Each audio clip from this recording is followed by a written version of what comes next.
बिस्मिल्लाहिर्रहमानिर्रहीम। अस्सलाम वालेकुम नाज़रीन, आज के प्रोग्राम के साथ आपका मेज़बान मियां नवीद हाजिर है। नाज़रीन, बात करेंगे जम्मू कश्मीर प्रॉपर्टीज़ लाहौर के हवाले से। कब्ज़ा किया जा रहा है, यानी कि तकरीबन लाहौर के अंदर 18 गैर कानूनी हाउसिंग स्कीमें जो कि जम्मू कश्मीर प्रॉपर्टीज़ लाहौर की ज़राई ज़मीन थी, वहाँ पर जो है वो इनको NOC जारी किया गया था। उन्होंने वहाँ पर कब्ज़ा माफिया ने जनाब यहाँ पर जो है वो सोसाइटीज़ बनाना शुरू कर दी। एक तो ये सरकारी जगह जम्मू कश्मीर प्रॉपर्टीज लाहौर की जगह, दूसरा जनाब ज़राई जगह, तीसरा NOC पता नहीं कहाँ से ले लिया। इतना बड़ा ये स्कैंडल है कि यहाँ पर जो है वो, मैं एक मरतबा फिर आपको बताता चलूँ कि एडमिनिस्ट्रेटर जम्मू कश्मीर प्रॉपर्टीज लाहौर की जानब से 18 गैर कानूनी हाउसिंग स्कीमों की जो है वो लीज है उसको मनसूख किया गया है।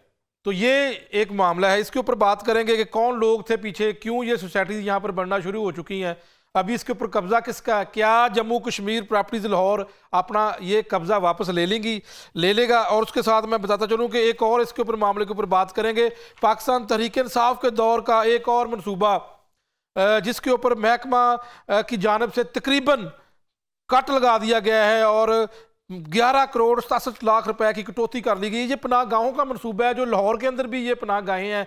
क्यों ये कट लगाया, क्या वजह, ये कौन से फंड थे, कौन सा बजट था, कट क्यों लगाया गया, क्या ये मनसूबा सियासत की भेंट तो नहीं चढ़ रहा, इसके ऊपर भी बात कर लेंगे। सबसे पहले जो टॉपिक है उसके ऊपर बात करने के लिए मेरे साथ मौजूद हैं सैयद जामिद अली रिजवी साहब, फील्ड इंचार्ज पंजाब वजारत अमूर कश्मीर, और मेरे साथ मौजूद होंगे पाकिस्तान तहरीक इंसाफ से हाफिज निशान साहब, और अदरीस शेख साहब सीनियर सहाफ़ी नुमाइंदा लाहौर अंग मेरे साथ मौजूद होंगे। अच्छा जामिद साहब, ये बता दें, ये सारी अगर लीज खत्म करते हैं और आप कामयाब हो जाते हैं, लीज भी मनसूख आपने कर दी, कब्जा भी ले लेते, तो फिर करना क्या है इतनी बड़ी जमीन का? इसके ऊपर आप क्या करना चाहते हैं फ्यूचर में? ये हमारी मैनेजमेंट कमेटी है जो इस्लामाबाद मिनिस्ट्री कश्मीर को चलाती है, जो मैनेजमेंट कमेटी है उसमें सेक्रेटरी साहब जो हैं वो चेयरमैन हैं, उसकी सुपरविजन जो है मिनिस्टर साहब करते हैं, और उसमें ग्रेड 21 के 2 ऑफिसर्स हैं, ग्रेड 20 के 3 ऑफिसर हैं, फिर 19 के, ऐसे जो है ना वो हमारी एक पूरी मैनेजमेंट कमेटी है, वो इस पे फैसला करेगी। रूल में यही है, कानून में यही है कि वो इसके ऊपर फैसला करेगी कि आगे फर्दर क्या जो है ना ये इसको करना है, क्या इसको डिपार्टमेंट ने अपने पास रख के इसकी लाटबंदी करके तो पर ईयर के हिसाब से लोगों को देनी है, तो इससे आप रेवेन्यू इकट्ठा कर सकते हैं अगर आप चाहें तो। जी बिल्कुल ठीक। दूसरा जामिद साहब, सवाल ये है कि जो इस वक्त जम्मू कश्मीर प्रॉपर्टीज लाहौर है, इसके पास ज़राई ज़मीन के अलावा भी लाहौर के अंदर दूसरी प्रॉपर्टीज हैं?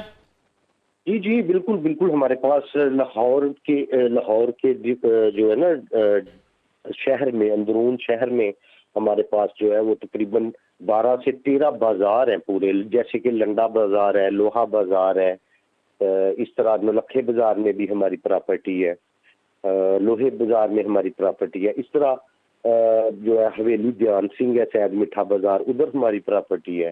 तो डिफरेंट जगह पे हमारी कमर्शियल प्रॉपर्टी भी मौजूद है। बिल्कुल ठीक, साथ ही रहिएगा जामिद साहब। मैं अदरीस शेख साहब की तरफ जाता हूँ।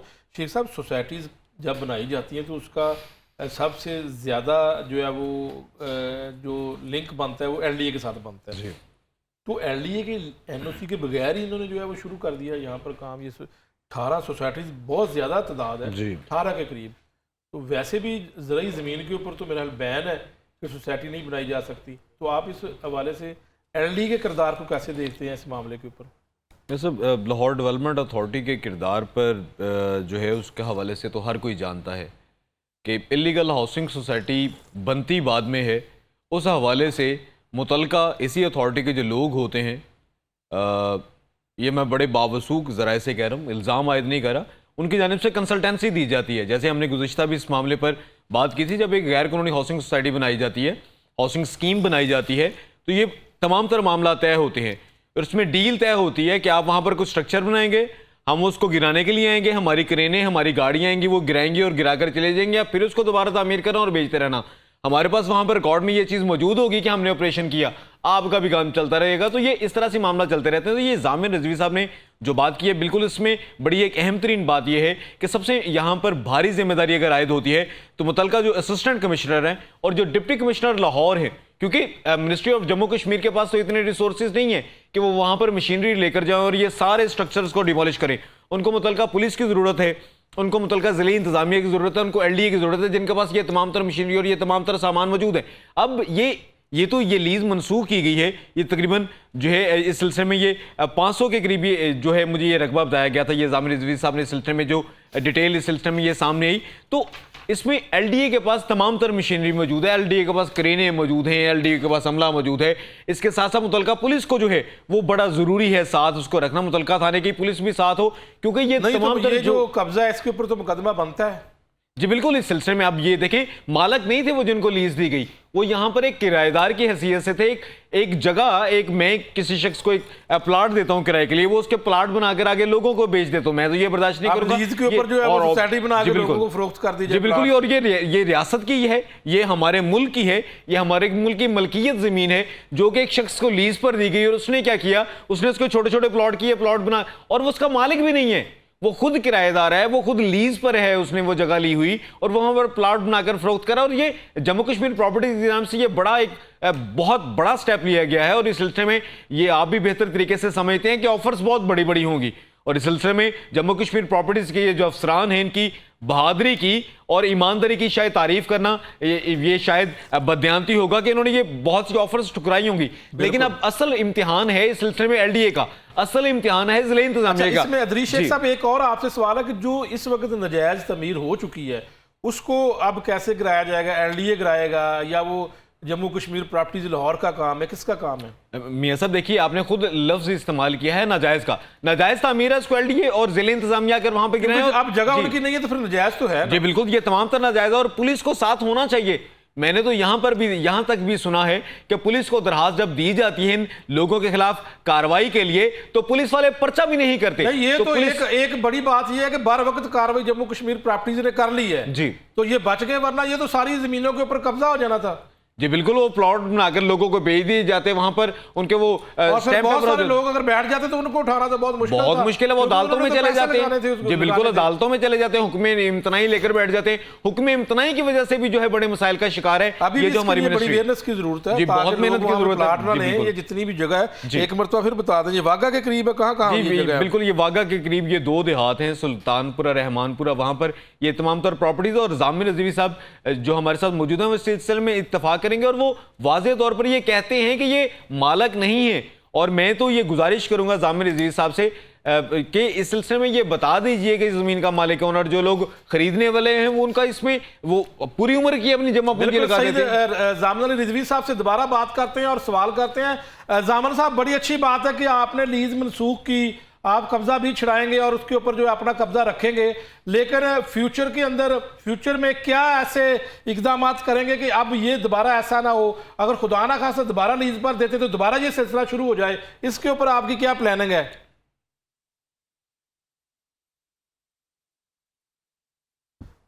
जामिर साहब मौजूद हैं? शेख साहब आपकी तरफ आता हूँ, आप बताइएगा कि ये जो सवाल जो है वो जामिर साहब के साथ मैंने रखा है सामने, आप इसको क्या कहते हैं कि फ्यूचर में आप इनके पास इतनी तो मैन पावर भी नहीं है, ना इनकी फोर्स होगी, तो ये अगर फ्यूचर में ऐसे फिर होता है तो फिर क्या किया जाए? ये सब एक बार डेटरेंस तो हो, एक बार पुलिस, LDA और जिला इंतजामिया मिलकर इतना तगड़ा ऑपरेशन कर दें कि किसी भी वहां पर लीज होल्डर को या कब्जा ग्रुप को ये बिल्कुल ऑब्वियसली उनको जरूरत, जी सरकारी जमीन के ऊपर सोसाइटीज बनाने का सिलसिला, और ये मेरा ख्याल मिली भगत है। जी बिल्कुल, ये 100% मिली भगत है। अभी देखिए ना, इन्होंने लीज मनसूख कर दिया। अब इस वक्त तो होना तो ये चाहिए फौरी तौर पर LDA की वहां पर वो क्रेनें आ जाएं, वहां पर मुतलका जो AC हैं जिले इंतजामिया पहुंच जाए। जी बिल्कुल लिखा है, और इस सिलसिले में लिखते हैं हर एक जो ऐसे मामले में इस्तगासा दिया जाता है, इस सिलसिले में वाज़ेह तौर पर ये फील्ड इंचार्ज और एडमिनिस्ट्रेटर की जानिब से इसकी एक कॉपी मुतलका जो थाना बाटापुर है उसके SHO को जाती है, CCPO लाहौर को जाती है, DG LDA को जाती है, DC और AC को भी इसकी कॉपी जाती है। नहीं तो DC AC क्या कर रहे हैं इसके ऊपर? इस सिलसिले में अभी तक तो ये ऑपरेशन शुरू नहीं हुआ, और ये ऑपरेशन होना शायद बहुत ज्यादा जरूरी है। ये रियासत की मलकियत जमीन है जिसके प्लॉट बनाकर लोगों ने वो वहां पर वो बेच देते हैं, और जो लोग खरीद लेते हैं, देखिए सबसे ज्यादा बुरी हालत उनकी है। हर एक आदमी की ये ख्वाहिश होती है कि उसकी छत हो उसके पास अपने बीवी बच्चों के लिए, वो अपना घर बनाए।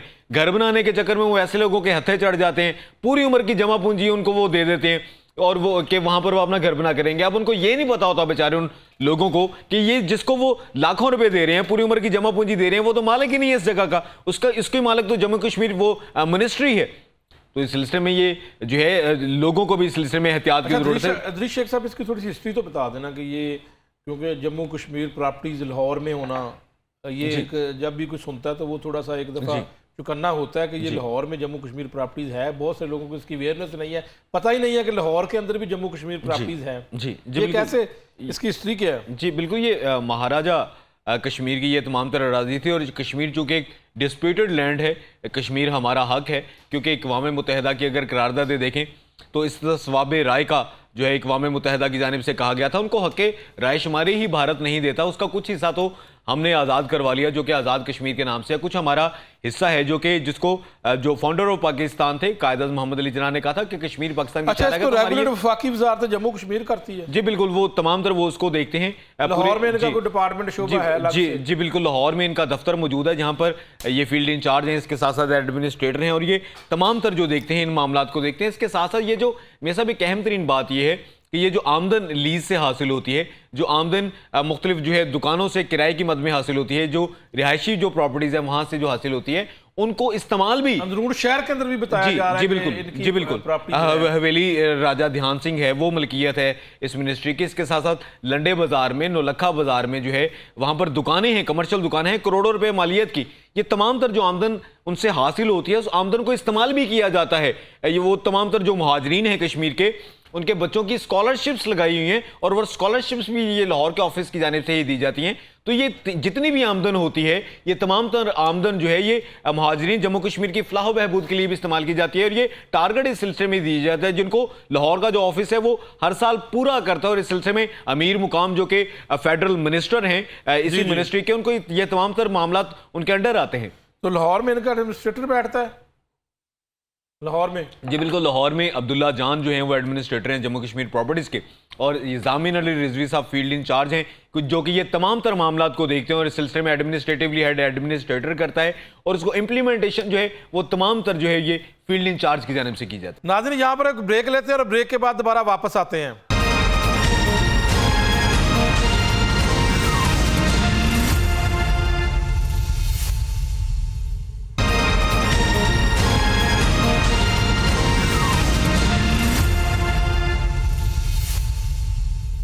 वेलकम बैक नाज़रीन। हम बात कर रहे हैं जम्मू कश्मीर प्रॉपर्टीज़ लाहौर की, और इसके ऊपर जो है वो किस तरह ज़राई ज़मीन के ऊपर जो है वो सोसाइटीज़ बनाने का सिलसिला शुरू कर दिया गया था, और वफाकी वज़ारत जम्मू कश्मीर की जानब से जो है वो नोटिस लिया गया, और तकरीबन 18 गैर कानूनी हाउसिंग स्कीमों की जो लीज़ ख़त्म की गई। हैरानकुन बात यहाँ पर यह है कि जो लीज़ की जगह पर सोसाइटीज़ बनाने का काम शुरू कर दिया गया था, और वो भी ज़राई ज़मीन थी। तो इसके ऊपर हम बात कर रहे हैं। हाफिज़ ज़ीशान साहब रहनुमा पाकिस्तान तहरीक इंसाफ हमारे साथ मौजूद है, उनसे बात कर लेते हैं। हाफिज़ ज़ीशान साहब, लाहौर के अंदर जम्मू कश्मीर प्रॉपर्टीज़ है और ये ज़राई ज़मीन है, लेकिन हैरानकुन तौर पर ज़राई ज़मीन जो लीज़ पर दी गई थी और जिनको लीज़ पर दी गई थी उन्होंने यहाँ पर जनाब तकरीबन 18 के करीब सोसाइटीज़ बनाना शुरू कर दी थी। तो इसके ऊपर आप क्या कहते हैं? देखिए मियाँ साहब, ये बड़ा बुनियादी और अहम इशू है जिसकी तरफ आपने तवज्जो मबजूल करवाई पूरे पाकिस्तान अवाम की। 2019 में तहरीक इंसाफ की जब गवर्नमेंट थी तो तहरीक इंसाफ ने यहाँ पे ऑपरेशन किया था। जो बॉर्डर एरिया में कश्मीर रकबे के ऊपर नाजायज तामीरात थी, जो कश्मीर का रकबा था, उस रकबे को न सिर्फ बेचा गया बल्कि वहाँ पे गैर कानूनी सोसाइटीज भी बनाई गई। तो हमने तो ऑपरेशन का आगाज किया था और वो चल रहा था, लेकिन आज भी यही अगर मसला है तो इसका मतलब ये है कि हमें इसको तरजीहन लेना चाहिए। ये पाकिस्तान के जैसे रेलवेज में जो लीज की प्रॉपर्टीज का गलत इस्तेमाल किया जाता है, जैसे मुख्तलिफ इदारों की औकाफ की ज़मीनों की जो गैर कानूनी अलॉटमेंट है, जो साल की 100 साल की जो लीज पॉलिसी थी, उसको भी एक दफा रिव्यू करने की जरूरत है और बिल्कुल बागजार करानी चाहिए। हाफिज़ ज़ीशान साहब, महकमे क्या कर रहे हैं? कैसे इसका एनओसी जारी हो गया? कैसे वैसे ही पाबंदी है कि किसी ज़राई ज़मीन के ऊपर सोसाइटी नहीं बनाई जा सकती? ये तो फिर सरकारी जगह है। देखें कैसे यही इदारों में बैठे हुए लोग होते हैं जो ग्रीन लैंड को ब्राउन लैंड में कन्वर्ट करते हैं, ब्राउन को ग्रीन में। तो ये एक माफिया है, ये पूरा एक नेटवर्क है। इस नेटवर्क को तोड़ने के लिए यकीनन जो मुख्तलिफ इदारों में लोग बैठे हुए हैं जो इनको सहूलतकारी करते हैं, जो इन माफियाज को सपोर्ट करते हैं, यकीनन उनका भी एहतसाब होना चाहिए। और अब डीसी ये तो नहीं लाहौर हो के सकता- नोटिस में होने के बावजूद एसी जो मुतलका है उसके नोटिस के होने के बावजूद कुछ नहीं किया जा रहा, ना अभी तक कोई मुकदमा दर्ज हुआ है। सिर्फ और सिर्फ सोसाइटीज का जो काम शुरू किया गया था उनको जो है वो उनकी लीज को मनसूख कर दिया गया है मुतलका महकमे की जानिब से। देखिए, कोर्ट में जो लीज मनसूखी के डॉक्यूमेंट्स हैं वो उसमें इतने लूपहोल्स होंगे कि जब वो अदालत में जाएंगे, इस पे स्टे लेंगे, तो ये चीज ये मिली भगत के बगैर ये जो लीज पॉलिसी जो एकदम मनसूख की गई है इसमें भी ऐसे लुकोनास होंगे जिसके बाद ये दोबारा इन लोगों को मिल जाएगी। ये सिर्फ मामला एकदम जो हाईलाइट हुआ है इसको थोड़ा सा टेम्परेचर कम करने के लिए ये एक डिपार्टमेंट ने हाफिज ईशान साहब, लाहौर ऐसे- रंग तो इस मामले को मुसलसल उठा रहा है। हम तो इन द बेस्ट देखो- पब्लिक इंटरेस्ट काम कर रहे हैं। ये स्टोरी भी हमने ब्रेक की है। देखिए, मैं बिल्कुल मेरे इल्म में है। देखिए, आपने ये स्टोरी की है, बिल्कुल ये कौम देख भी रही है, ये पाकिस्तान की अवाम का ये पैसा है और बिल्कुल आप इसको बिल्कुल जिंदा रखे हुए हैं इस मामले को, लेकिन इसका फॉलो अप बड़ा जरूरी है। ये जो लीज मनसूख की गई है, यानी आपने उन काली भेड़ों के खिलाफ कोई एक्शन नहीं लिया, सिर्फ आपने लीज मनसूख कर दी। अब वो प्रॉपर्टी जो इन लोगों ने कश्मीर रकबे को सोसाइटीज की मद में आगे गरीब आदमी को बेच दी है, उन गरीब आदमी का क्या होगा? बिल्कुल, तो बड़ा अच्छा यहाँ पे सवाल उठाया आपने। कड़े एहतसाब की जरूरत है। बिल्कुल जो मुतलका डिपार्टमेंट के लोग हैं, जो हमारा जो लोग इसमें मुलविस हैं, जो सरकारी ऑफिसर्स हैं, बिल्कुल उनका भी एहतसाब होना चाहिए। ये इस तरह मुमकिन नहीं है कि कोई माफिया उठ के बगैर किसी रजामंदी से, बगैर किसी इदारों की सहूलतकारी के ये ऐसा काम कर जाए। तो बिल्कुल मैं खराज तहसीन पेश करता हूँ न्यू टीवी को, लाहौर रंग को, जिन्होंने इस अहम इशू के ऊपर तवज्जो मबजूल करवाई और कुछ ना कुछ इस कार्य खैर में अपना हिस्सा डाला। चूंकि आप लोग ये समझते हैं कि ये मुफाद आमा का मामला है, ये पाकिस्तान का मामला है, यकीनन इसे माफिया से छुटकारा उसी सूरत में दिलवाया जा सकता है जब बिल्कुल कड़ा एहतसाब हो, सारी काली भेड़ों के खिलाफ जब एक्शन हो। बिल्कुल साथ ही रहेगा हाफिज ईशान साहब। अदरी शेख साहब, ये स्टोरी आपने ब्रेक की और इसको मुसलसल फॉलो कर रहे हैं, मजीद फॉलो करने की ज़रूरत है। लेकिन सवाल ये पैदा होता है कि क्या सिर्फ और सिर्फ लीज मनसूख होगी, कोई कार्रवाई नहीं होगी? इतना बड़ा ये स्कैंडल है कि आप ज़रई ज़मीन के ऊपर सोसाइटी बना रहे हैं, फिर वो ज़रई ज़मीन यकीनी तौर पर सरकारी ज़मीन है, एडमिनिस्ट्रेटर जम्मू कश्मीर की जानिब से ठीक एक्शन लिया गया, लेकिन आप मजीद कार्रवाई इस महकमे के ज़रिए से होनी है। कार्रवाई तो होनी चाहिए, या फिर ये ऐसे ही रहेगा, बस लीज़ ख़त्म होगी और फिर आगे किसी को लीज़ दे दी जाएगी? जी, बड़ी अहम बात आपने की है मियां साहब, और हाफिज ईशान साहब ने भी ये अहम जो है वो पॉइंट रेज़ किया है कि सिर्फ लीज़ मनसूखी काम नहीं है। असल तो चीज़ ये है कि एक तो ये सारी जगह वकेट करवाई जाए, क्लियर करवाई जाए। अगर ये ज़रई ज़मीन है, यहाँ पर सिर्फ इसको सिर्फ ज़रई मकासद के लिए इस्तेमाल किया जाए, तो इसमें जम्मू कश्मीर जो प्रॉपर्टीज़ के जो अफसरान हैं उन्होंने ये देखा कि वायलेशन हो रही है। कुछ हमारे जो लोग हैं, जो टीनट्स हैं, उनको ये अराजी दी गई ज़रई मकासद के लिए, उन्होंने इसको एक सोसाइटी की शक्ल दे रहे हैं, प्लॉटिंग करके बेच रहे हैं, उन्होंने फौरी तौर पर लीज मनसूख की। इसके साथ ही उन्होंने लेटर्स लिखे एलडीओ को, लेटर लिखे थाने को, और जो ज़िला इंतज़ामिया मुतल्लिका असिस्टेंट कमिश्नर और डिप्टी कमिश्नर उनको भी लेटर लिखे हैं। तो इस सिलसिले में अब चूंकि रिसोर्सेज इस मिनिस्ट्री के पास नहीं है, इन्होंने अगर उसको क्लियर भी करवाना है, डिमोलिश भी वहां पर जाके करना है, ऑपरेशन भी करना है, तो ये हुकूमती महकमों, इदारों और अथॉरिटीज़ की उनको ज़रूरत है, एसी डीसी की उनको ज़रूरत है, उनको मुतल्लिका थाने के एसएचओ की ज़रूरत है, उनको डीजीएलडीए की ज़रूरत है। तो एग्जीक्यूशन इन्होंने की लीज की हद तक, अब वो डिमोलिश करने के लिए इनकी जानिब से लेटर लिखे गए हैं, और ये तमाम महकमों को साथ खड़ा होना पड़ेगा। अगर एलडीए या मुतल्लिका एसी नहीं साथ चलते, मुतल्लिका थाने का एसएचओ अगर पर्चा दर्ज नहीं करता ये कार्य सरकार में मुदाखलत के ऊपर, जब ये उसको वकेट करवाने के लिए जाते हैं, डिमोलिश करवाने के लिए जाते हैं, तो मुजाहमत के ऊपर पर्चा दर्ज नहीं होता, तो ये वाज़ेह होगा कि ये सब मिले हुए हैं। इसके साथ साथ एक बड़ी अहम तरीन बात किया हाफिज ज़ीशान साहब ने कि वो जो ऑर्डर हुए लीज़ की मनसूखी के, कैंसलेशन के जो ऑर्डर्स हुए हैं, उनमें कुछ ना कुछ लकूनाज होंगे, तो लकूनाज तो ढूंढ ही लेते हैं जो हमारे कानूनदान दोस्त हैं, और उसकी बुनियाद पर जो है वो हुक्म इम्तनाई भी आ जाता है। तो इस सिलसिले में अदालतें बिल्कुल बड़े बेहतरीन तरीके से काम करती हैं, इंसाफ की फराहमी को यकीनी बनाती है। तो मेरी भी इस सिलसिले में ये गुजारिश होगी इंतहाई इज्जत और इंतहाई एहतराम के साथ कि इस मामले में अगर अदालतें हुक्म इम्तनाई दें तो वो सिर्फ और सिर्फ पहली तो बात यह है कि दोनों फ्रीकैन को सुने बगैर हुक्म इम्तनाई दिया ही ना जाए, अगर दिया जाए तो इसको जल्दी डिस्पोज ऑफ किया जाए।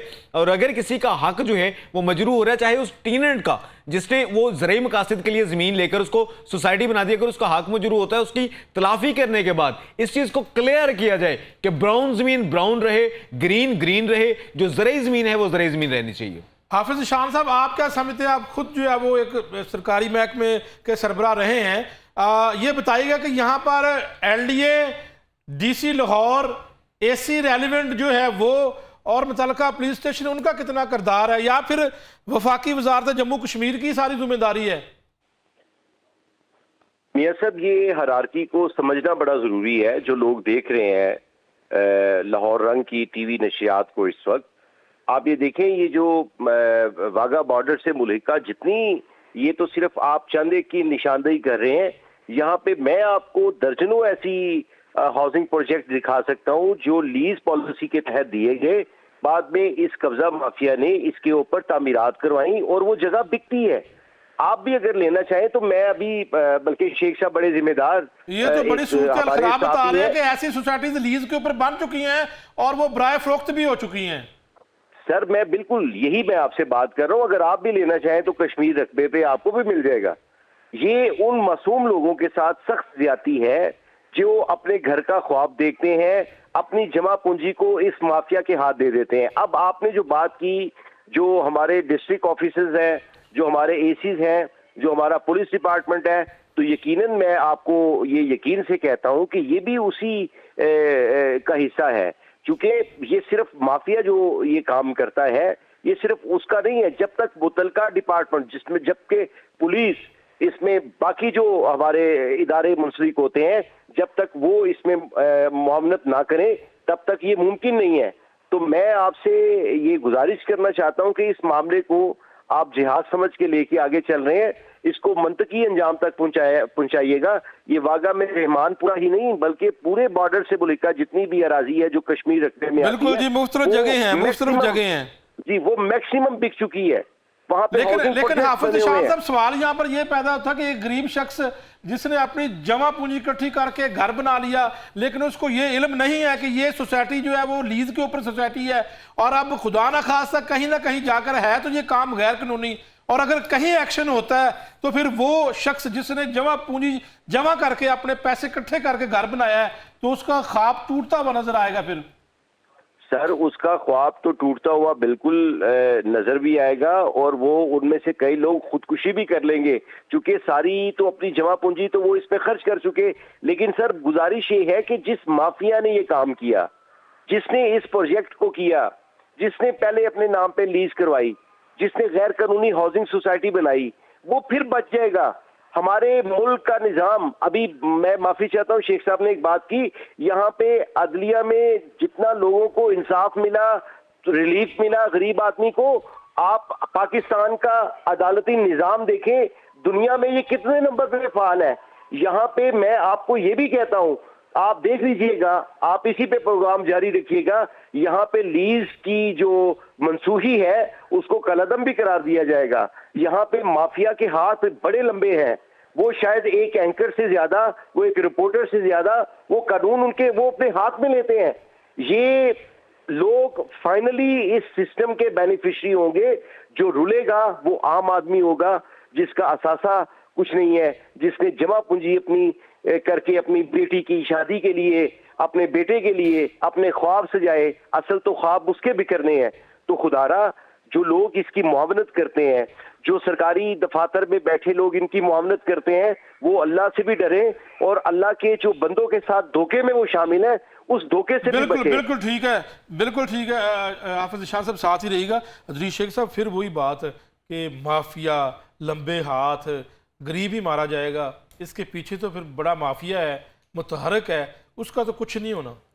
ये सब उसमें गुजारिश ये है कि जो फैक्चुअल बातें हैं हाफिज शान साहब ने वो सारी की हैं, लेकिन एक इंसान वो दिन रात एक करके चंद सौ या चंद हज़ार कमाता है, महीने के कुछ पैसे इकट्ठे करता है, कुछ सालों में उसके बाद कुछ रकम जमा हो जाती है, वो पूरी उम्र की जमा पूंजी जो है अपनी छत के लिए, अपने घर के लिए जो है वो उसको इस्तेमाल करता है। तो इस सिलसिले में एक चीज़ का उसको ख्याल होना चाहिए कि ये जो मैं जगह लेने जा रहा हूँ क्या इसकी रजिस्ट्री होगी, ये तो बुनियादी चीज़ें हैं। और ये हर एक शहरी को पता होना चाहिए। बात कर चुके हैं, ये चीजें चेक करनी चाहिए जी बिल्कुल। उसका इंतकाल क्या दर्ज होगा मुतलका पटवार खाने में, अवेयरनेस नहीं है लोगों को। जी बिल्कुल, इस सिलसिले में ये जरूरी चीजें देखिए, इसकी कभी भी रजिस्ट्री करवा कर नहीं जाएगा। सस्ती जगह मिलेगी तो जो बंदा अपना घर बनाना चाहता है वो तो फौरी तौर पर घर बनाएगा, क्योंकि किराया दे देकर वो बेचारा जो है वो इस नौबत पर पहुंच चुका होता है कि कहीं ना कहीं अगर पैसे मिलते हैं और अगर थोड़े कम पैसों में जमीन मिलती है तो वो घर बना ले। जी बिल्कुल, वो उसकी ये जिंदगी की सबसे बड़ी ख्वाहिश है कि अपनी छत हो उसके पास, अपना घर उसके पास। लेकिन मियां साहब मेरी ये गुजारिश है कि अगर उसने पूरी उम्र की कमाई कहीं पर लगानी है,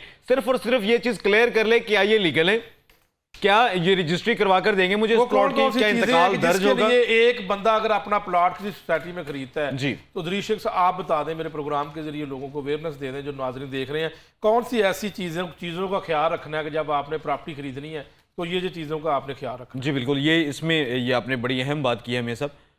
उसमें ये है कि पहली बात तो ये है कि सबसे पहले देखा जाए वो जो हाउसिंग सोसाइटी है या हाउसिंग स्कीम है वो लाहौर डेवलपमेंट अथॉरिटी या local government and community development department जो है उसे मंजूर शुदा है या नहीं है। अगर तो वो मंजूर शुदा है तो इसमें यह भी क्लियर करे कि उसके कितने फेजेस मंजूर शुदा है। आमतौर पर एक फेज जो है मंजूर शुदा होता है, फेज 2 मंजूर शुदा नहीं होता, उसके प्लॉट बेच देते हैं। और उसमें अगली बात यह भी देखी जाए कि फेज 2 में कितने प्लॉट हैं, 1000 है, उनमें से कितने बिके। आमतौर पर प्लॉट होते हैं 500, फाइलें बेच दी जाती हैं 5000, वो जिनको 4500 इजाफी को वो फरोख्त कर देगी फाइलें, वो रुलते रहते हैं। ये चीजें देखें। इसके साथ साथ ये भी देखें ये जो हम जगह लेने जा रहे हैं, जो हम प्लॉट लेने जा रहे हैं, कि इसकी रजिस्ट्री होगी ओके जी होगी, ये डीसी रेट के मुताबिक होगी, कानूनी तौर पर रजिस्ट्री होगी, ई रजिस्ट्री होगी, मैनुअल नहीं होगी, ओके।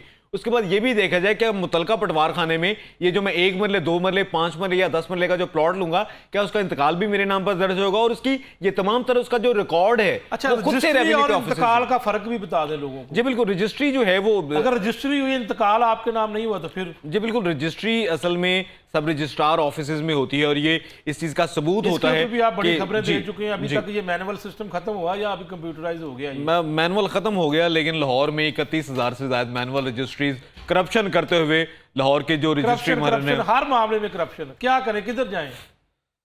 वो बात जारी रखें, लोगों को डेटरेंस रखें, अफसरान अपना करप्ट मुलाजमीन पर डेटरेंस रखें, तो मेरा ख्याल है ये करप्शन एक ना एक दिन खत्म होगी। और इस सिलसिले में ये जो हम गुजारिश आपने अभी जो फरमाया कि रजिस्ट्री और इंतकाल, रजिस्ट्री जो है वो किसी भी प्रॉपर्टी की होती है जो कि सब रजिस्ट्रार के ऑफिस में जाकर उसको क्लियर किया जाता है कि इस शख्स ने बेची है, खरीदने वाला मुश्तरी ये है, और फिर आगे इंतकाल होगा। एग्जैक्टली, और वो गवाहान और शनाख्त कुनिंदा के साइन अंगूठे, आईडी कार्ड नंबर उनके लिखे जाते हैं और उसके बाद उसकी जितनी भी सोसाइटीज है इनका तो इंतकाल या रजिस्ट्री नहीं होती है, तो फाइल देते हैं और फाइल का कानूनी सीयत क्या है? बिल्कुल कोई भी उसकी हैसियत नहीं है। और ये आपने एक बहुत बड़ा आपने ये टॉपिक छेड़ दिया और मैं ये गुजारिश करूंगा कि इसके ऊपर भी जो है मुस्तकबिल में ये प्रोग्राम किया जाए। इस सिलसिले में मौजूदा अगर रिसेंट बात की जाए तो वज़ीर-ए-आला पंजाब मरियम नवाज शरीफ साहिबा ने अभी इस सिलसिले में तमाम जो सोसाइटीज़ हैं जो लीगल और जो इलीगल हैं उन दोनों को रेगुलेट करने के हवाले से जो है अहकाम जारी किए हैं। इस सिलसिले में एक पोर्टल बनाया जा रहा है, senior member board of revenue Punjab जो नबील जावेद वो इसके ऊपर काम करें। उस सिलसिले में पोर्टल बनाया जा रहा है और जो इलीगल हैं उनको किस तरह से लीगल किया जाएगा उसके ऊपर काम हो रहा है। अच्छा, ये जो इलीगल सोसाइटीज के ऊपर जो है वो हुकूमत ने कहा, कबीना ने मंजूरी दी है कि अब इनको लीगल कर दिया जाए, तो ये क्या सीन है? जी बिल्कुल, ये इसको उसके लिए एक पोर्टल बनाया जा रहा है और इसकी तमाम लिस्ट इकट्ठी की जा रही है। तमाम जो इजला के जो एडमिनिस्ट्रेटिव अफसरान हैं, वो कमिश्नर्स हैं, वो डिप्टी कमिश्नर्स हैं, उनसे तफसीलात भी मांगी हैं और इस सारे मामले को एक स्ट्रीमलाइन किया जा रहा है कि जो इलीगल हैं उनको किस तरह से लीगल किया जा सकता है। अगर नहीं इलीगल उनको किया जा सकता तो उनको खत्म किया जाएगा। इस सिलसिले में एक और चीज पर जो कि एक बड़ा अहम इकदाम उठाया जा रहा है बोर्ड ऑफ रेवेन्यू पंजाब की जानिब से कि अब सोसाइटी में जो भी बंदा प्लॉट लेगा तो उसकी बाकायदा रजिस्ट्री होगी, क्योंकि ये भी एक स्कैम था। ये हाउसिंग स्कीम्स जो हैं ये इस सिलसिले में फाइल तो दे देती थी और जो प्लॉट लेने वाला बंदा है उससे तमाम तर जो मुंतकली के अखराजात भी लाखों रुपए में ले लिए जाते थे, स्टैंप ड्यूटी और दीगर जो फीसें होती है वो ले ली जाती थी, लेकिन रजिस्ट्री नहीं करवाई जाती थी। वो उनकी जाती जेब में जाता था, वो भी अब नेशनल एक्सचेकर में आएगा, कौमी खजाने में वो आएगा।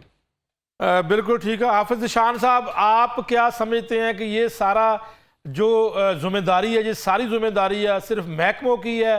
क्या शहरियों को भी देखना होगा कि जब वो कहीं जगह खरीदते हैं या फिर जो है वो कोई अपना प्लाट लेते हैं वो भी कुछ देख लें, वो भी कुछ समझ लें, वो भी किसी महकमे से कुछ चेक कर लें?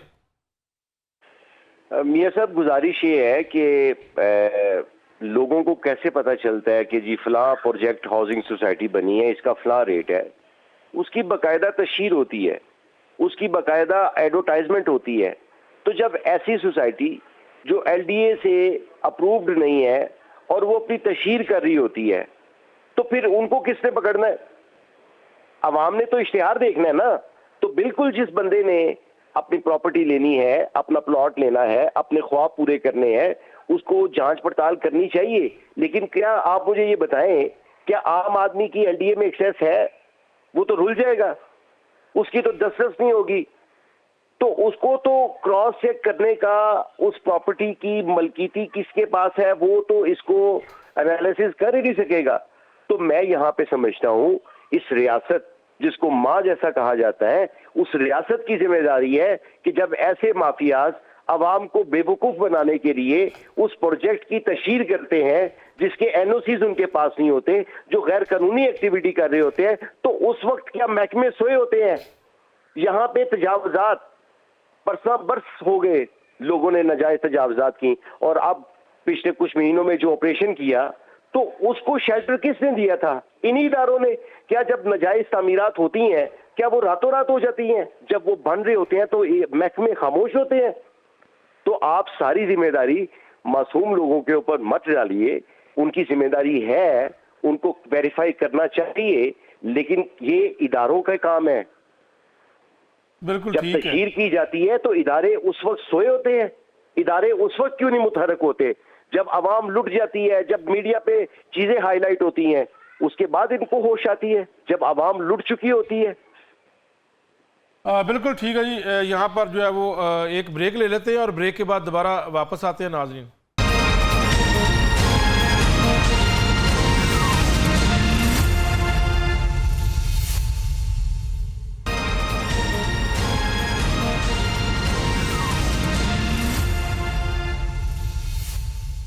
वेलकम बैक नाज़रीन। नाज़रीन, एक और बड़ा मामला है। जब भी कोई हुकूमत कोई प्रोग्राम शुरू करती है, जो मनसूबा शुरू करती है, तो हुकूमत कोई भी हो, वो सियासत की भेंट चढ़ जाता है। अब ये पंजाब हुकूमत की जानब से पनाह गाहों के हवाले से अगर बात करें तो ये पिछली हुकूमत का मनसूबा था। मनसूबे जब भी शुरू हों, ये मफादात आमा के मनसूबे होते हैं, इनको चलना चाहिए। लेकिन यहाँ पर मैं आपको खबर ये दे दूँ कि जो पनाह गाहें थी, इनके फ़ंड्स में कटौती कर ली गई है। ये कटौती क्यों की गई, इसके ऊपर पहले थोड़ा सा तफसील पूछ लेते हैं अदरीश शेख साहब से। अदरीश शेख साहब, ये थोड़ा सा ब्रीफ करें हमें कि क्या ये कितने फंड्स काट लिए गए और क्यों काटे गए ये?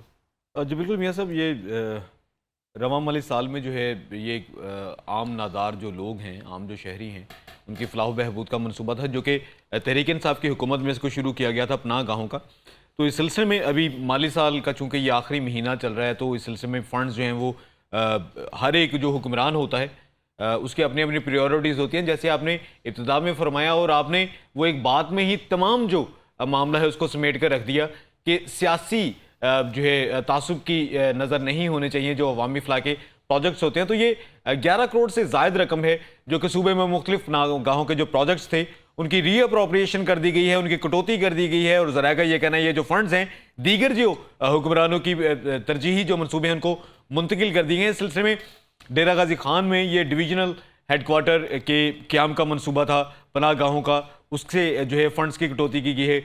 मुल्तान में अगर कटौती कर ली गई तो अब बजट में तो शायद ये पैसे नहीं दिए गए। बिल्कुल, इस सिलसिले में जिन्होंने कटौती की सिफारिशात करके ये फंड्स जो हैं इनको काटा है और दीगर मनसूबों को मुंतकिल किया, वो रेलेवेंट डिपार्टमेंट के एडमिनिस्ट्रेटिव सेक्रेटरीज हैं, वही अफसरान है। नए माली साल में भी उन्होंने फंड्स रखवाने हैं। तो इस सिलसिले में प्रायोरिटी जो भी दीगर मनसूबों को मुंतकिल किए हैं, ऐसे ही मुल्तान में भी डिवीजनल हेडक्वार्टर के जो है क़याम के ये मनसूबे के फंड्स थे पनाह गाहों के, उनकी कटौती की गई है। पनाह गाहों के लिए फर्नीचर और दीगर सामान के लिए जो कि फंड्स रखे गए उनकी भी कटौती कर ली गई है। और इसके साथ साथ पाक पतन में पनाह गाह की इमारत जो है वो उस इमारत की तामीर के फंड्स भी जो है वो दीगर मनसूबों को मुंतकिल कर दी गई है। और फाइनेंस डिपार्टमेंट और अगर planning and development board Punjab की बात करें तो मेरे इन दोनों जो एक बड़ा बोर्ड है पीएनडी पूरे पंजाब की डेवलपमेंट को देखता है और बैकबोन है पंजाब की जो फाइनेंस डिपार्टमेंट पंजाब है। इनसे मुस्लिक मेरे जराएगा ये कहना है ये जो फंड्स हैं 11 करोड़ से जो जायद रकम है पनाह गाहों के फंड्स की, ये दीगर मनसूबों को मुंतकिल कर दी गई है। और इससे ये जो मनसूबे थे पनाह गाहों के जिनसे फंड्स ले लिए गए हैं, अच्छा, एक तो ये वो फाइनेंस डिपार्टमेंट ने इसकी मंजूरी भी दी जी है? बिल्कुल जी बिल्कुल जी बिल्कुल जी बिल्कुल ये दीगर मनसूबों को जो जा रहे हैं, दीगर प्रोजेक्ट्स में जो लग रहे हैं, तो ये मनसूबे जो हैं पनाह गाहों के ये सुस्त रवि का शिकार भी होंगे। और इसके साथ साथ चूंकि एक इमारत जब शुरू हो जाती है उसने मुकम्मल, जैसे हमने देखा 2017 में लाहौर में स्पोर्ट्स कॉम्प्लेक्स शुरू हुए थे, आज तक मुकम्मल नहीं हो सके, करोड़ों की लागत अरबों में चलेगी। बिल्कुल तो ठीक इसी है, तरह से दर्शक साहब इनकी साथ लागत भी रहिएगा। बढ़ेगी। पीटीआई का मनसूबा था क्योंकि उनके दौरे हुकूमत में शुरू किया गया था। हाफिज शान साहब, फंड्स की कटौती की गई है पनाह गाहों के हवाले से जो आपके मनसूबे हैं, और दूसरे महकमों को जो ट्रांसफर कर दिए गए और महकमा खजाना इसको अप्रूव भी कर चुका है, तो इसके ऊपर क्या आप समझते हैं कि हुकूमत जो है वो इंतकामी कार्रवाई कर रही है और ये आपके दौर के लगे हुए मनसूबे जो है उसको ख़त्म करना चाहती है? देखें जी, हुकूमत तो इंतकामी कार्रवाई करेगी अवाम के खिलाफ, चूंकि ये अवाम का मंसूबा था। पाकिस्तान के आम और जो गरीब लोग थे, खते गुर्बत से नीचे लोग थे, ये पनाहगाहें तो उनका मंसूबा था। तो अब चूंकि इन्होंने जो आम आदमी था, पाकिस्तान के अवाम जो थे, इन्होंने वोट तो दिया नहीं, तो जारी बात है उनको पनिश होनी चाहिए। उनके खिलाफ जो मफाद आमा के मंसूबा जात थे उनको ये ऐसे ही करेंगे। लेकिन ये परेशान कुन इसलिए अब नहीं लगता कि अभी जो विफाकी बजट पेश किया गया, उस विफाकी बजट में 650 सीसी गाड़ी तो महंगी हो गई, लेकिन जो लग्जरी गाड़ियां थी, जो अमीर आदमी की गाड़ियां थी, उस पे 30-30, 40-40, 50-50 लाख रुपया रिलीफ मिल गया। और आप बजट देखें, जो विफाक बजट पेश करता है उसके बाद सूबाई बजट भी उसी तर्ज में, उसी तकसीम में पेश किया जाता है। तो हाफिज साहब, कहीं ये तो नहीं कि ये हुकूमत समझती कि ये जो मनसूबा अवाम के फायदे के लिए नहीं है? सर, मैं ये अर्ज कर रहा हूं कि इनका आप विफाकी बजट देख लें, आप पंजाब का बजट और जो अभी आप देखेंगे यहाँ पे बजट में जो सेहत के लिए ये हुवल शाफी, उसके लिए जो तालीम है, तालीम के लिए रब्बे ज़िदनी इल्मा, और फिर जो लोगों के रोजगार के लिए वल्लाहु खैरुर राज़िकीन के वजीफे मुख्तस होंगे। यहाँ पे तकलीफ दे और अफसोसनाक पहलू ये है कि यहाँ पे जो मफादे आमा के मंसूबा जात हैं, आप पिछले गजट को उठा के देखिए, पिछले वाइट पेपर्स को उठा के देखिए, आपको पता चलेगा जो साफ पानी के मंसूबे के पानी के जो पैसे थे वो भी दीगर मंसूबों में लगाए गए थे। ये सारे मंसूबे जो तालीम के थे, जो हेल्थ का बजट की, तो क्या आप अपने दौरे हुकूमत में भी इस तरह के काम किए हैं कि अगर आपसे पहले की जो हुकूमत थी उनके मंसूबों को आपने रोका? सारे फंड्स डीजी खान जाते हर रहे। उस मंसूबे को जो बेनजीर इनकम सपोर्ट प्रोग्राम था, हमने वहां पे लाखों लोगों को जो डमी, जो जालसाजी से लगे थे, हमने तो बेनजीर इनकम सपोर्ट प्रोग्राम को तकवीयत फराहम की, उसके लिए फंड जारी किए। लेकिन आपने लाहौर को नजरअंदाज किया ना उस दौर में, चूंकि सीएम आपका लाहौर में से नहीं था, तो आपने क्या लाहौर को नजरअंदाज तो नहीं किया कहीं? मियां साहब, क्या ये पनाहगाहों की जिसकी आप बात कर रहे हैं, पनाहगाहों का प्रोजेक्ट लाहौर में लॉन्च नहीं हुआ? लाहौर में है जी, बिल्कुल है, दस्तरखान मानते था, हैं, ये बात मानते हैं। जो दस्तरखान का मंसूबा था, क्या वो लाहौर में नहीं था? ठोकर न्याज बेग के ऊपर है, स्टेशन के ऊपर है, दादा दरबार के ऊपर है आपका ये मंसूबा पनाह गाहों वाला। आपका क्या ये जाहिर है ये तो अवाम का मंसूबा और अवाम में मफादात आमा का ये मंसूबा है। तो सर, मफादात आमा तो अब नहीं ना रह गया, क्योंकि पाकिस्तान के अवाम ने वोट नहीं दिए, तो वो क्यों इनके दस्तरखान चलाएं, वो क्यों इनकी पनाहगाहों के पैसे दें? तो गरीब आदमी को ये मारेंगे, गरीब आदमी मजीद पिसेगा। लेकिन हाफिज शान साहब, आपका सेहत कार्ड का मंसूबा मौजूदा हुकूमत ने जारी रखा हुआ है, ये तो आप मानते हैं कि नहीं? सर, सेहत कार्ड किधर गया? ये भी बंद कर दिया गया है सर। उसके फंड्स कब कर दिए गए? यानी वो काम जो आम आदमी की मयारे जिंदगी को, उसको रिलीफ फराहम करता था, उसका मयारे जिंदगी बुलंद करता था, उन तमाम मंसूबों पे टक लगाए गए। आप किसकी बात कर रहे हैं मियां साहब? आप छोड़े, आपके तालीम के बजट से ये कटौती कर रहे हैं, आपके हेल्थ के बजट से ये कटौती कर रहे हैं। बिल्कुल ठीक है, साथ ही रहिएगा। मैं इसके ऊपर एक जवाब ले लूं। अदरीश शेख साहब, वैसे आपकी क्या राय है, तजजिया क्या है? पनाहगाहें ऐसा मनसूबा है कि इसके लिए जो है वो मज़ीद फंड्स भी रखे जाएं और कटौती ना की जाए, और आप समझते हैं कि इस मनसूबे के ज़रिए आम आवाम को रिलीफ मिलता है?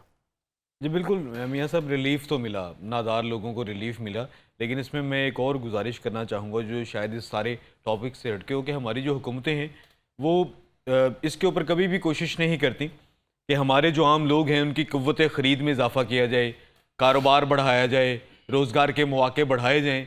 घर बैठे हुए लोगों को 5, 10, 15, 20 हज़ार की इमदाद के हवाले से बड़े ढेरों प्रोजेक्ट होते हैं और उनके लिए कई सौ अरब भी हुकूमतें हैं मुख्तस कर देती हैं, लेकिन लोग अपने पाँव पर खड़े हों, मुल्क में कारोबार फैले, लोगों की क़ुव्वत ख़रीद में इजाफा हो। देखिए, एक शख्स की क़ुव्वत ख़रीद ज़्यादा होगी तो उसको 10 रुपए वाली चीज अगर 100 रुपए में होगी तो उसको महंगी नहीं लगेगी, उसकी कुव्वत खरीद नहीं है, तो 5 रुपए वाली चीज भी उसको महंगी लगेगी। तो हुकूमतों को ऐसे प्रोजेक्ट शुरू करने चाहिए जिनसे लोगों की कुव्वत खरीद में इजाफा हो और उन्हें सारी भी बड़ी शुरू की हुई है, अपना घर बनाने के, अपना घर अपने छत बनाने का मंसूबा शुरू किया हुआ है। जी बिल्कुल, ये नून लीग की हुकूमत की जानिब से बड़े बड़े बेहतरीन मंसूबे शुरू किए गए हैं। तहरीक इंसाफ की जानिब से मैंने खुद देखा है, इसको मैंने कवर भी किया है उस दौर में, लेकिन ये बड़ा अच्छा था। अंदर मैंने देखा जाकर एक होटल की तरह बड़ा जबरदस्त ये बनाया हुआ रात को मुसाफिर लोग, नादार लोग, जी बिल्कुल, ये एक अच्छी सहूलत थी, ये बहुत अच्छी सहूलत थी। बल्कि मैं उसमें ऐड करने जा रहा था, तहरीक इंसाफ की जानिब से वो नया पाकिस्तान, वो हाउसिंग वाला प्रोजेक्ट, वो भी बहुत अच्छा प्रोजेक्ट था और लोगों ने लिए कर्जे और बड़ी आसानी से कर्जे मिल गए। ये मैं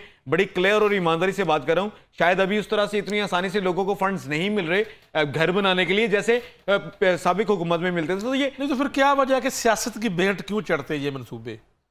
देखिए, ये दो चीज़, मेरा आपका वाम का मंसूबा है ना, अगर किसी ने भी बना दिया, सियासत को एक तरफ लग कर दें, लेकिन वो मंसूबे फिर चलने चाहिए। सियासी इख्तलाफात की नजर नहीं करना चाहिए अवामी फलाह के मंसूबों को। अब ये जैसे ये पनाहगाहों की हम बात करें तो इनके फंड्स की कटौती नहीं की जानी चाहिए थी, बल्कि ज्यादा से ज्यादा फंड्स मुख्तस किए जाने थे। लेकिन हम देखते हैं अलमी ये है कि माली साल का ये आखिरी महीना है और आखिरी, अब ये माली साल खत्म होने से चंद दिन जो है कबल इसके ये फंड्स जो है दीगर मंसूबों को मुंतकिल कर दिए गए। तो ये अवामी फलाह के मंसूबे सियासी तासुब की नज़र कतई तौर पर नहीं होने चाहिए। बिल्कुल हाफिज शान साहब, मंसूबा आपका है, अपोजिशन में आप पंजाब में, कुछ आप इसके ऊपर पंजाब असम्बली के ऊपर कुछ उठाएंगे ये मामला?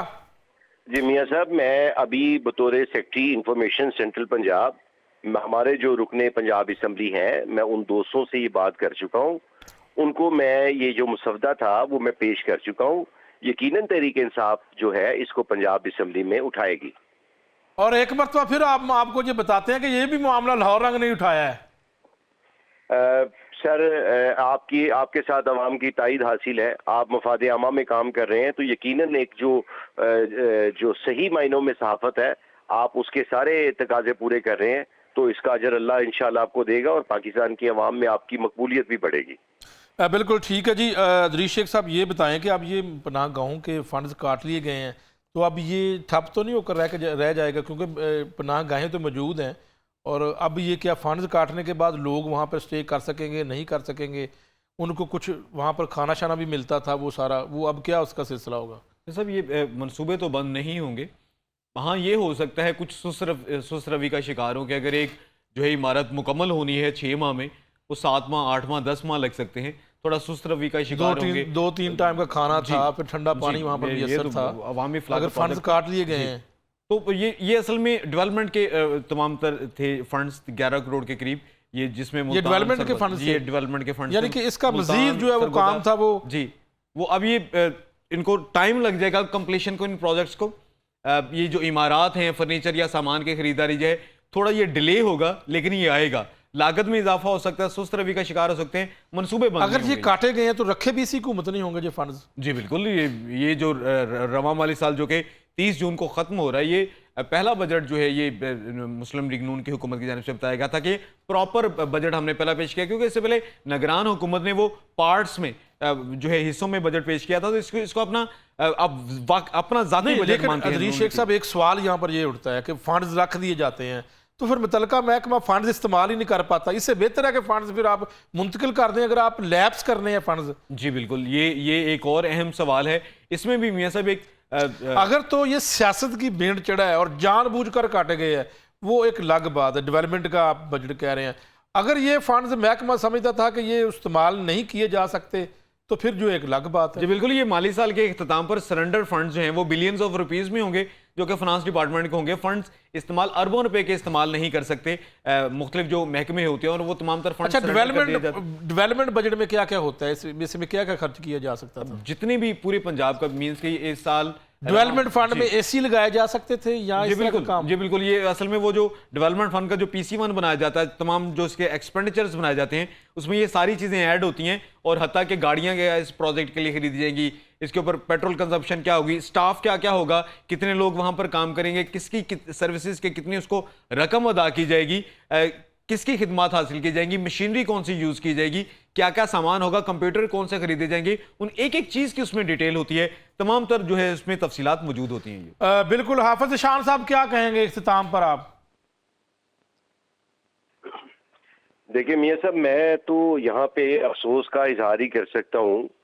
ऐसे मंसूबे जो चाहे वो तरक्याती उसके फंड्स थे, लेकिन आया वहाँ पे लोगों का रुझान बढ़ा।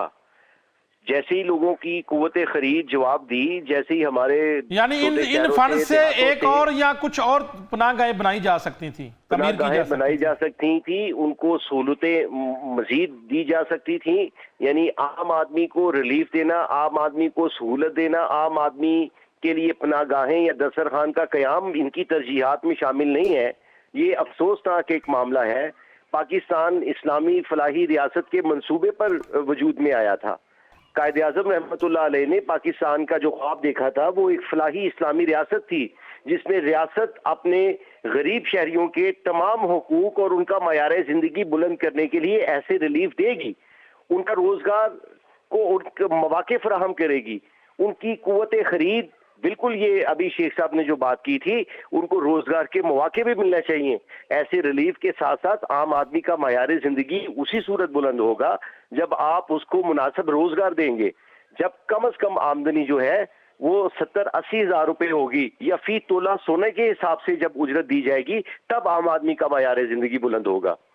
बिल्कुल जी, बहुत शुक्रिया। हाफिज़ ईशान साहब हमारे साथ मौजूद थे और अजरीश शेख साहब हमारे साथ मौजूद थे। नाज़रीन, मजमूई तौर पर पंजाब भर की जो पनाहगाहें हैं, इससे 11 करोड़ 67 लाख रुपए की कटौती की गई और ये फ़ंड्स गालबन तरक्याती मनसूबों के फ़ंड्स थे।